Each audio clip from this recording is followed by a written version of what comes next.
All right, we are back here at MLGAnaheim, and you see some of these players in the crowd. You're going to see some of them on our stage momentarily. But all that being said, there are two players already on our stage. We have Plup up against Hungrybox, both Florida natives. And they teamed together at MLGAnaheim. Yes, and you know, it's always been interesting hearing all these years Hungrybox saying how good Plup is. He's such a good player, and no one knows about him, and no one believed him. And this year at Apex, he kind of showed how good he is with a 13th place finish. But of course, Hungrybox still one of the top 5 players in the world. It's true. It's true. And you see Plup sporting that Versus t-shirt, the folks who flew him out here, and then we're well familiar with Team Curse sponsoring Hungrybox. So they're playing for themselves and their crews as well, but they're from the same region. So only one can win. That's the name of the game. 3 out of 5 here in the championship bracket. Still loser side. Everyone's trying to make their way up and make a name for themselves. And hang on, because it's a 3 out of 5, and it is Samus versus Puff.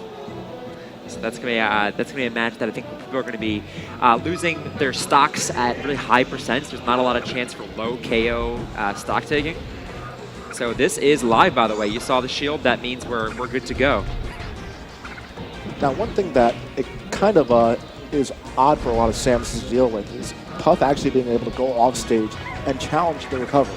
Not too many characters are able to do it proficiently, and not many are really feeling safe when they go out there, even if they do trade with a bomb or whatnot. That's a good call. Peach can do it a bit with her projectiles, and then Puff can do it because she has 24 jumps. But even still, Samus has a lot of options. You'll see her using her bomb jumps, which is going to give her a little bit more mobility, both slowing her fall down, as well as giving her some options left and right if she so pleases. And that was a really good choice from Hungrybox. Seeing that the white shield was up, goes for a multi-hit move, knowing that it's going to knock Samus off the ledge, may as well get some damage off of it. Wow. Hungrybox able to get that percent up so high within a minute that he's able to get a kill off the top. Gets a star KO with his up air. Now, these two in Kobo are ranked 1, 2, and 3 in Florida. Hungrybox is number 1 for a reason. Now, we've seen Plup opt for his Fox occasionally, but he's sticking to his guns quite literally here. And that gun is fully charged right now, so let's be careful. That Jigglypuff at 100% cannot afford to get hit by that charge blast. Yep, that'll be the end of the stock. Most assuredly. What Hungrybox does, he just grabs and immediately throws upwards. That'll do it. You know, that's one thing that Plup is going to have to maintain a lot of control on. That charge shot. Those missiles, even the power missiles, aren't going to do too much. Her back air is just going to plow through it, and the neutral air as well. So you're going to keep that horizontal mobility in the air and negate the projectile game in the same fell swoop. Looks like Hungrybox has a great handle on how to get that carry on the Samus. A minute ago, we saw the carry left, and then upwards. He knew exactly when to end the carry as opposed to trying to continue it further because he knew the Samus would DI out or somehow escape otherwise. The follow-ups, the spacing.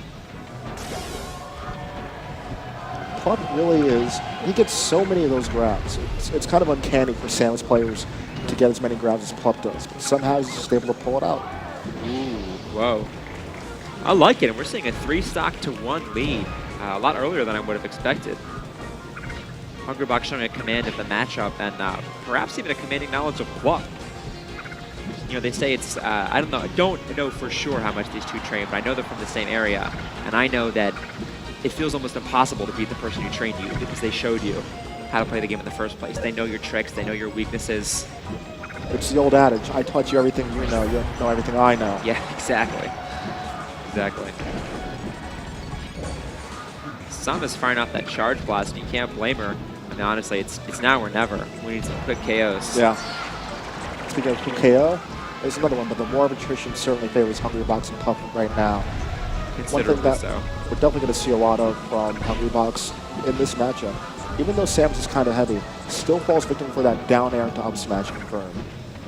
We've seen Hungrybox this tournament getting a lot of mileage out of that drill.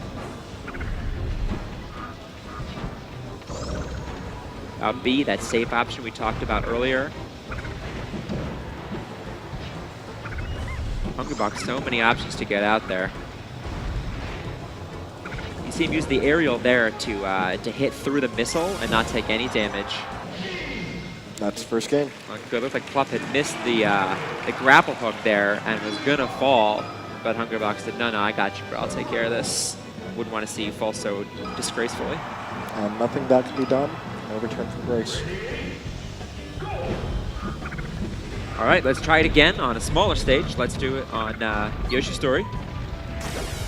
Off the bat, Plup really going aggressive, doing a lot of multi-hit moves, being really liberal with his use of the forward air, as well as up airs. I like it.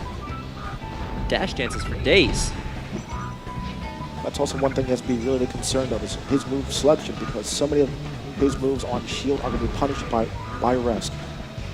Yeah, we didn't see any rest from Hungrybox last match, miss or hit. But I don't suppose it's one of the more important parts of this matchup. And Plup versus Samus, it's not necessary. Well, he can play this piece-wise, bit by bit. Sure. And do that extremely effectively. He doesn't need a home run when he's just able to hit a single, steal a couple of bases, and get knocked in with a bun. That'll do it. All right, Plup exhibiting that shield pressure Samus capable of doing. Neutral are going to take the first stock. All right, and immediately going off stage for a little bit of Sanctuary. I like that running off and then wall jumping. All kinds of tricks. Hungrybox, okay, with the up air through the platform. And beating out the down air from Samus. I was very surprised. See it, missed grapple, but Hungrybox already on his way up, not able to come down with the rest. Not as though he would have needed it anyway. An aerial will do. An aerial will do. Alright, Hungrybox staying safe. He's going to go up high here. Maybe he's rethinking the strategy or perhaps re-estimating his opponent. Yeah, but I think that actually Plup is kind of confident when Hungrybox is in the air. We see him going up there and challenging with those up airs and with those forward airs as well. As long as he's spacing properly, he can do that. Quick fall through with the neutral air, the safe up B. Ooh, not safe enough. Hungrybox actually able to come around and add some percentage on. Ooh, nice work from Plup getting that KO. 3 stock to 2. Hungrybox now down. That's going to be an unintentional up smash there. Samus' up smash nearly every time going to be accidental when you see it. That was the time for Hungrybox to try to go for that first down B of the game. Putting yourself to sleep, not hitting. Now Plup with significant control. I think this was a good counterpick stage. As well as a different approach to the matchup, wouldn't you say? Definitely. I mean, we had a bit more of a conservative Plup in the last game, but this time his aggression has been paying off. And Hungrybox has been swinging for the fences and got a super wave dash there as well. I like it. Okay, opportunity here. Cloud playing some interference. Luckily dodging that fully charged charge blast. And once again, that down air and tub smash. It's clutch. It's quality. It's classic. It's bread and butter. Bread and butter. Plup shooting those. Wow. What? I don't know what was coming out, but I don't know. It did. Okay, great. We were 1 stock apiece here. Deflected missile. Hungrybox hitting through the missiles. Now he's getting comfortable. He's starting to play a bit of that zoning game. We see him not trading, but actually beating out the neutral air with his own back airs. Hungrybox just staying close. Also identifies a spot where Plup was stuck in his shield. Did the grab, adding a little bit of percent. Throwing out the wall of pain, catching the accidental roll.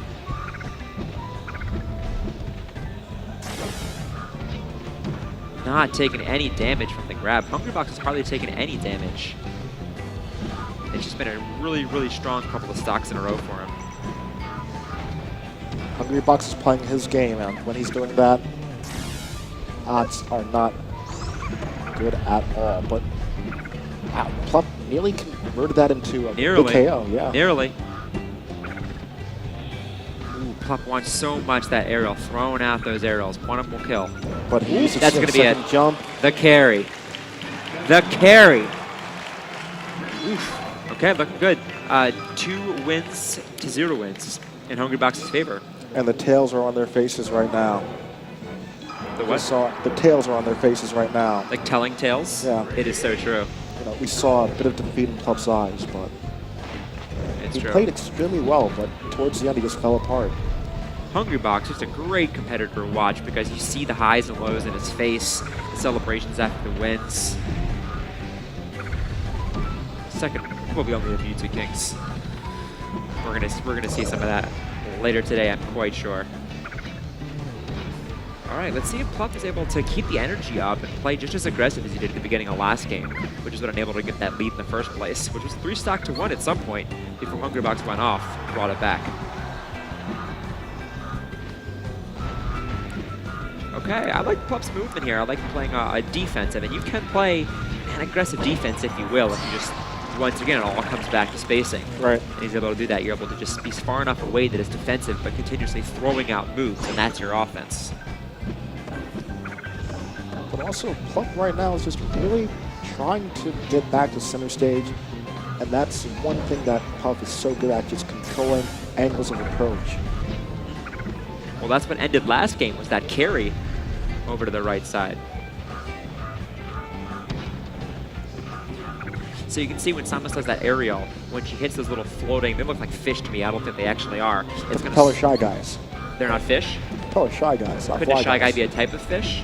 When she goes up there, she hits through them, and it slows the way she moves through the air, and it's going to make it harder to control your movement, also harder to hit your L cancels. Right, by extending how long the move itself is out for. Sometimes they do that purposely. Sure, well that's really pro to do that. Call that an extender. Oh, we haven't seen an extender yet in this match, though. Not a real extender. Uh-oh.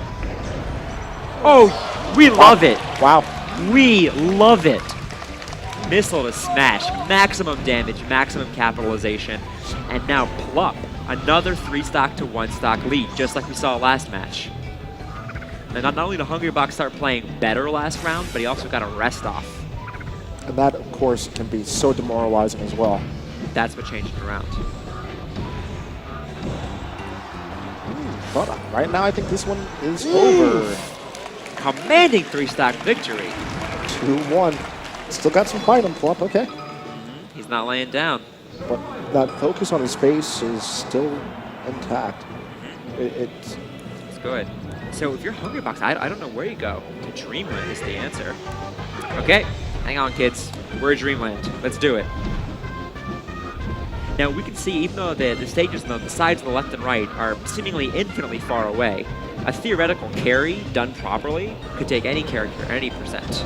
It's easier said than done, but in theory, you carry them wherever you want them to go. right. But it's going to be so difficult for either character to finish off. I think the momentum is all going to be dependent on who knocks their opponent off stage first. I mean, Plup can definitely set up a wall of projectiles for Hungrybox to get through, and Hungrybox can go out there and challenge that recovery and has all day to do it. And using that hitbox on the forward air to make his way back on stage safely. So I believe Hungrybox is 1-1 for rest attempts. yeah, he's about 500 right now.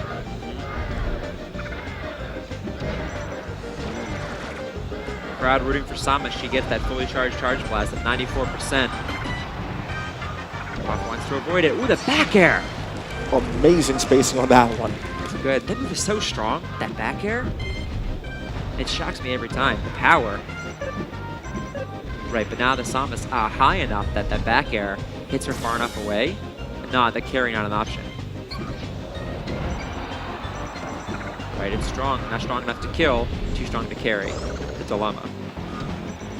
And that was really, really nice from Plup, doing the up B, out of shield, ledge canceling it, and continuing the deep momentum with the back air. Solid. Then Plup tried to sneak in that down air to the platform, but Hungrybox gets there first with the up air, clinches in the kill, 3 stock apiece. All right, players dancing around. And again, Hungrybox likes to be below. You know, he likes to use that up air. That seems to be to his advantage. That's why he throws upwards, I can only imagine. And when he gets there, he seems to really come out on top. Yeah, I mean, coming down, usually you have to throw out a down air, which is easily scouted, a neutral air, which doesn't have too much protection below Samus. So there's a lot of characters like that. When they're coming down, they're kind of in dire straits, like Yoshi, for example. Yeah, for sure. All right, Plup charging that charge blast piece by piece. Eventually it will become fully charged, and it will stay fully charged the next time she wants to charge it. Almost. There we go. Now we're there. Throwing those missiles out. Plup once again the lead. Slight percentage lead. And that's called conditioning, ladies and gentlemen, throwing out a lot of those power missiles. Hungrybox trying to plow through them with aerials. Here's one you can't deal with. Good call. Good call. Okay, at 113%. The Samus, she can make it back. We can see her live for a while longer. Ooh. Okay, I like it. I like it. 2 stocks apiece. We have a virtually even game. I love the Plup throwing her up airs, the Samus' up airs through the top middle platform, just like we've seen Hungrybox doing. Barring maneuvers from your opponent. Yeah, Classic Smash tactic. Plup's movement is just, he's so evasive and tricky to get a read on. I think that's so important. Yeah, looking solid. I like the defensiveness. I don't want to say that Hungrybox's movement is easy to read, but it's not as volatile as I would say Plup's is. Agreed.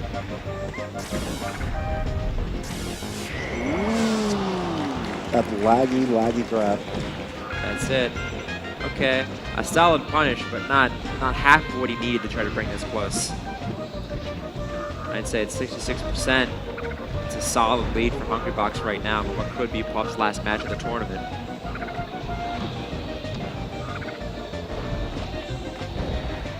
He was in position, scoping that Plup definitely wants center stage. It's true. And Plup looking to do his defensive thing he was doing before on the right-hand side, but Hungrybox staying so close, it's not an option. Yeah, getting that charge blast piece by piece. He's really going to want that in his arsenal to even this up. That'll do it. He's got it. Okay. Now hopefully Hungrybox learned his lesson from last time, trying to get through the missiles and then getting caught looking. Okay. That Samus is far away. Far away. Okay, good games. Good games. Florida, only one can move on. It is Hungrybox. 3-1 victory, and Hungrybox goes on to cement his spot as a top 5 player. We're going to go to commercial, and Prague's going to tell me what a Shy Guy is. Sound good? We'll be right back.